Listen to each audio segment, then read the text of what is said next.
औज़ुबिल्लाहि बिस्मिल्लाहिर्रहमानिर्रहीम अल्लाहुम्मा सल्लि अला सय्यिदिना व मौलाना मुहम्मदिन व अला आलि मुहम्मद। अस्सलाम वालेकुम नाज़रीन, मैं हूँ आपका होस्ट साहबज़ादा मोहम्मद ज़ाहिद फ़कीर हुसैनी।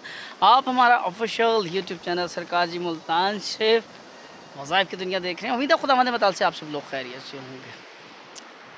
हाँ हाँ, दरियाए कुनहार कहूँ या बालाकोट, क्योंकि दोनों का एक जगह का मिलाप इसी जगह पे होता है। खैर, एक नई वीडियो के साथ आपकी खिदमत में हाज़िर हूँ और आज का जो हमारा मौजू होगा वो बहुत ही ख़ास, और ये भी मैं रिज्जत से, आम रिज्जत यानी कि जो वज़ाइफ़ की वजह से होती है। कुछ लोग सिर्फ़ ये सोचते हैं कि अमल करते हैं तो रिज्जत होती है। कुछ अगर वज़ाइफ़ भी मतवातर अंदाज़ में किए जाएँ तो आप तब भी रिज्जत का शिकार हो जाते हैं। तो ऐसे वज़ाइफ़ जिनकी वजह से रिज्जत लग जाती है वो कौन-कौन से हैं? ये मेरा सवाल मैं आपसे ही पूछूँ तो ज़्यादा बेहतर नहीं है, क्योंकि जवाब के लिए तो मैं एक नई वीडियो बनाऊँगा, लेकिन